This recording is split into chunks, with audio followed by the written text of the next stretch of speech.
جی بسم اللہ الرحمن الرحیم۔ عزیز طلبہ، آج ہمارا موضوع ہے کلاس نہم کی نظم نمبر 4، پیوستہ رہ شجر سے امید بہار رکھ۔ 1857 کی ناکام جنگ آزادی کے بعد جب مسلمانوں کا 1000 سالہ دور اقتدار غروب ہو گیا اور حکمرانی کے اس طویل دور میں غلامی کرنے والی ہندو جو قوم تھی وہ اس قدر حسد رکھتی تھی اور اس کے ساتھ انگریزوں کے ساتھ مل کر انہوں نے مسلمانوں پر ظلم و ستم اٹھانا شروع کیے، تو ان حالات میں مسلمان قوم کا شیرازہ بکھر گیا اور وہ جو ہے بکھر گئی اور ہر طرف مسلمان اپنے آپ کو بچانے اور اپنے مفاد کی سوچنے لگے، لیکن وہ ایک قوم کی حیثیت سے نہ ابھر سکے۔ تو ان حالات کے اندر جتنے بڑے ہمارے مسلمان حکمران تھے، جتنے مسلمان رہنما تھے، ان سب نے اس قوم کو اکٹھا کرنے کی اپنے تئیں بڑی کوشش کی۔ اس جو تحریک تھی مسلمانوں کو متحد کرنے کی، اس کا سب سے پہلے بیڑا سر سید احمد خان نے اٹھایا اور اس کے بعد یہ ترتیب سے جناب مولانا حسرت موہانی ہو گئے، مولانا محمد علی جوہر ہو گئے، قائد اعظم محمد علی جناح رحمۃ اللہ علیہ ہو گئے، باقی جو ڈھیر سارے حکمران تھے۔ انہی کے ساتھ شاعر مشرق حکیم امت حضرت علامہ اقبال رحمۃ اللہ علیہ نے بھی بہت زیادہ اس میں حصہ ڈالا اور انہوں نے اپنی شاعری کے ذریعے مسلمانوں کو متحد ہونے کا درس دیا۔ اس نظم کے موضوع میں آپ دیکھ سکتے ہیں کہ ایک درخت کی مثال دی گئی ہے اور ایک اس کی ٹہنی کی مثال دی گئی ہے، اور نظم اس طریقے سے ہے کہ ڈالی گئی جو فصل خزاں میں شجر سے ٹوٹ، ممکن نہیں ہری ہو سحاب بہار سے۔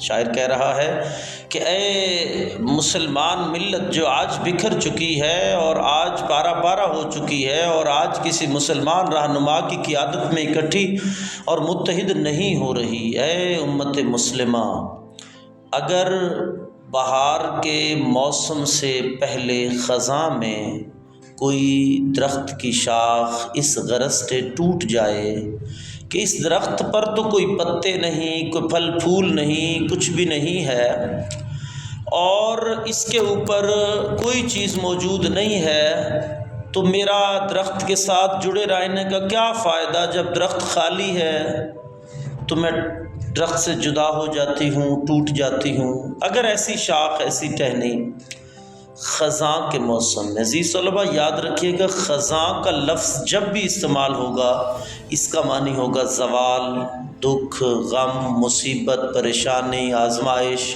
اور بہار کا لفظ لٹریچر کے اندر جہاں بھی استعمال ہو اس کا معنی ہوگا عروج، بلندی، خوشی، رفعت، اس قسم کے معنی اس کے اندر استعمال ہوتے ہیں۔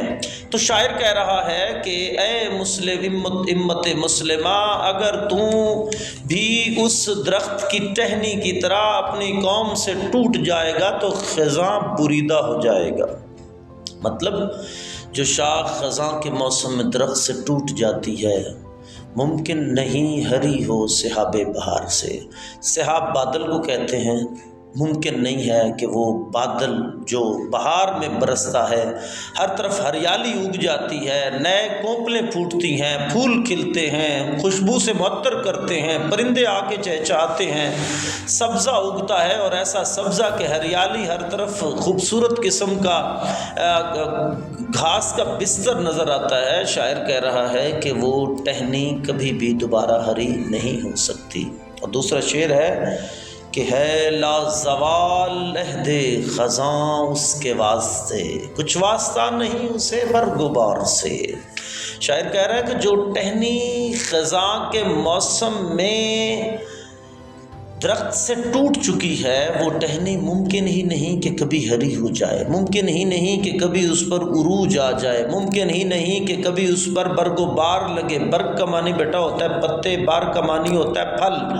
تو ممکن ہی نہیں کہ اس پر پھل اور پھول لگ سکے۔ اس وجہ سے شاعر کہہ رہا ہے کہ جو شاخ بریدہ ہو جاتی ہے، ٹوٹ جاتی ہے، الگ ہو جاتی ہے خزاں کے موسم میں، ممکن نہیں ہے کہ وہ شاخ دوبارہ ہری ہو جائے، اور وہ ہمیشہ کے لیے خزاں زدہ ہو جاتی ہے، خزاں بریدہ ہو جاتی ہے، خزاں کی نظر ہو جاتی ہے، یعنی زوال کا شکار ہو جاتی ہے۔ دراصل شاعر کہنا یہ چاہتا ہے کہ جو بھی شخص، جو بھی مسلمان اپنی امت کو چھوڑ کر دکھ میں چلا جائے گا، الگ ہو جائے گا، اپنی جماعت کے اتحاد سے دور چلا جائے گا، وہ ہمیشہ اس شاخ کی طرح زوال زدہ ہو جائے گا، وہ ہمیشہ زوال کا شکار ہو جائے گا۔ تو یہ شاعر ایک پیغام دے رہا ہے۔ اور تیسرا شعر ہے کہ ہے تیرے گلستان میں بھی فصل خزاں کا دور، خالی ہے جیب گل زر کامل عیار سے۔ شاعر کہہ رہا ہے کہ اے امت مسلمہ، تیرے اندر، یہاں پر یاد رکھیے کہ اقبال نے گلستان سے مراد امت مسلمہ قرار دیا ہے، اور یہ جو ہے تیرے گلستان میں بھی عہد خزاں کا دور، اے امت مسلمہ تیرے باغ کے اندر خزاں چھا چکی ہے، یعنی اس کے اندر کوئی بہار نہیں ہے۔ کیا مطلب کہ تیرے اندر اگر دکھ ہے، اگر خزاں کا موسم ہے، مصیبتوں کا موسم ہے، تو اتحاد نظر نہیں آ رہا، اتفاق نظر نہیں آ رہا، کسی بڑے کے سامنے جو ہے وہ لیڈر کے سامنے آپ نہیں رکے ہوئے، کسی لیڈر کے ساتھ متحد نہیں ہے، آپ کا شیرازہ بکھرا ہوا ہے۔ اے امت مسلمہ ہے تیرے گلستان میں بھی فصل خزاں کا دور، اے امت مسلمہ تیرے اندر بھی خزاں چھا چکی ہے، یعنی زوال آ چکا ہے۔ وہ 1000 سالہ دور اقتدار کے مشرق سے ابھرتا ہوا سورج اور مغرب سے غروب ہونے والا سورج، ساری حکمرانی تیری ہوتی تھی اور تیرے ڈنکے بجتے تھے، وہ کہاں گئی آج تیری حکمرانی۔ اس وجہ سے اقبال کہہ رہا ہے خالی ہے جیب گل زر کامل عیار سے، یہ زر سونے کو کہتے ہیں۔ جیب گل، پھول کی پتی کے اندر کچھ قیمتی چیزیں ہوتی ہیں، اس کا جو بر ہوتا ہے، جو چھوٹا چھوٹا بیج ہوتا ہے، وہی بیج گرتا ہے، نئے پھول اگتے ہیں۔ بات سمجھیے گا، وہ پھول کے اندر جو بیج نما چھوٹے چھوٹے دانے موجود ہوتے ہیں، وہ گرتے ہیں، نیا بیج، اسی بیج سے نئے پودے اگتے ہیں۔ کیا مطلب کہ جو حکمران لیڈر موجود ہیں، یہ تو موجود ہیں، لیکن اس نسل کے اندر، نئی نسل کے اندر کوئی ایسا نظر نہیں آ رہا جو قوم کے لیے تڑپ رکھتا ہو، جو قوم کے لیے، قوم کو آگے لیڈ کرنے کی طاقت رکھتا ہو، سکت رکھتا ہو، جو متحد رکھنے کے لیے قوم کی آواز پر لبیک کہہ سکتا ہو۔ لہذا ہے تیرے گلستان میں بھی فصل خزاں کا دور، خالی ہے جیب گل زر کامل عیار سے۔ اور اگلا مصرع ہے بیٹا جی کہ خالی جو نغم زن تھے خلوت اوراق میں طیور، رخصت ہوئے تیرے شجر سایہ دار سے۔ اے امت مسلمہ، جو اب اس کا مفہوم سمجھیے گا کہ جو پرندے باغ میں گن گاتے تھے وہ رخصت ہو گئے ہیں، جو گیت گاتے تھے وہ رخصت ہو گئے ہیں، اور سایہ دار درخت ان پرندوں سے خالی ہو چکا ہے۔ کیا مطلب؟ یعنی بہار کے موسم میں پرندے آتے ہیں، گیت گاتے ہیں، مختلف قسم کے نغمے سناتے ہیں، پھول کے ساتھ اٹکیلیاں کھیلتے ہیں، وہ پرندے موجود نہیں ہیں۔ اس سے مراد وہ رہنما، وہ لیڈر، وہ سربراہ، وہ قائدین، وہ قیادت کرنے والے، وہ قوم کی آزمائشوں میں قوم کا ساتھ دینے والے، وہ قوم کی ناؤ کو منزل مراد تک پہنچانے والے موجود نہیں ہیں۔ یعنی اے قوم، تیرے اندر کوئی ایسا لیڈر مجھے نظر نہیں آ رہا جو قوم کی تڑپ رکھ کے اس قوم کو نکالے، جو قوم کی آزادی کے ترانے سنائے، جو قوم کی غافل روح کو سوہان کے ساتھ، سوہان روح کا کام کرے، اس کی روح کو تڑپائے، اس کی روح کو جگائے، اس کی روح کو بیدار کرے، اور اسے جذبہ حریت کے ساتھ دشمن کے سامنے لا کھڑا کر دے۔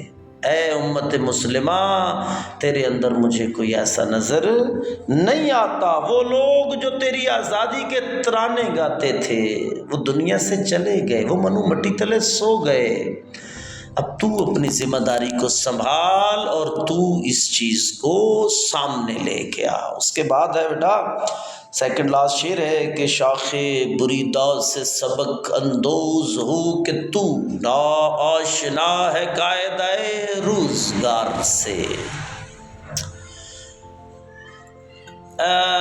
اقبال نے بڑی خوبصورت مثال دی ہے کہ اے امت مسلمہ کے جوانوں، اے امت مسلمہ کے افراد، اس ٹوٹی ہوئی شاخ سے سبق حاصل کرو، اس ٹوٹی ہوئی شاخ سے سیکھو۔ ناشنا ہے قاعدہ روزگار سے کہ تو دنیا کے زمانے کے دستور سے واقف نہیں ہے۔ نکلنے والے نکل گئے ہیں جو ٹہرے ذرہ کچل گئے ہیں۔ زمانہ جلدی سے گزر جاتا ہے، تیزی سے گزر جاتا ہے۔ اگر تو زمانے کی رفتار کے ساتھ اپنی رفتار کر لے گا تو کامیابی حاصل کر لے گا، سبک رفتار ہو جائے گا۔ اگر تو اپنی رفتار کم کر دے گا، زمانے کے ساتھ نہیں چلے گا، زمانے کا مقابلہ نہیں کرے گا، زمانے کے ساتھ ٹکرائے گا نہیں، تو زمانہ تجھے ٹکرا کے پاش پاش کر دے گا۔ تو شاعر کہہ رہا ہے کہ اس ٹوٹی ہوئی شاخ سے سبق حاصل کر اور اپنے آپ کو اس قابل بنا کہ تو ایک آزاد امت کا فرد ہے، اس امت کا فرد ہے کہ جس کی صدا لا الہ الا اللہ ہے، کہ فقط رب کے سوا کوئی رازق نہیں، کوئی عبادت کے لائق نہیں، معبود نہیں، کوئی رحمان و رحیم نہیں۔ لہٰذا ٹوٹی ہوئی شاخ کی طرح نہ ہو، بلکہ مصیبت میں، مشکل کی گھڑی میں اپنی قوم کے ساتھ کندھے سے کندھا ملا کے کھڑا ہو تاکہ تو اس مشکل سے قوم کو نکال سکے، اس اتحاد کے ساتھ قوم کو کامیابی کی طرف لے جا سکے۔ آخری شعر ہے ملت کے ساتھ رابطہ استوار رکھ، پیوستہ رہ شجر سے امید بہار رکھ۔ اے امت مسلمہ کا خوبصورت جوان، اپنی اس ملت کے ساتھ رابطے میں رہے، ربط میں رہے۔ رابطہ یہاں رابطے سے مراد ربط ہے، جڑے رہنا، تعلق قائم رکھنا، متمسک رہنا، اپنا متصل رہنا۔ اے امت مسلمہ کا نوجوان، تو اس امت کے ساتھ جڑا رہے، اس امت کے ساتھ ملا رہے، اس امت کے ساتھ متصل رہے، اس امت کے ساتھ متمسک رہے، اس امت کے ساتھ تمسک قائم کر تاکہ تو کامیابی حاصل کر سکے اور ایک ایسا وقت آئے کہ اس مصیبت میں گھری ہوئی امت کو ایک نیا وطن عطا کر سکے، ایک آزاد فضا والا وطن عطا کر سکے۔ اور عزیز طلبہ، اس نظم کے اندر ایک متعلقہ شعر میں آپ کو بتا دیتا ہوں، اور وہ ہے کہ فرد قائم ربط ملت سے ہے تنہا کچھ نہیں، فرد قائم ربط ملت سے ہے تنہا کچھ نہیں، موج ہے دریا میں بیرون دریا کچھ نہیں۔ اور ایک اور شعر ہے کہ مرد شو آور زماں میں او بکف، تاشوی گوہر اگر باشی خزف۔ امید ہے کہ آپ کو یہ ضرور سمجھ آئی ہوگی انشاءاللہ۔ اللہ حافظ۔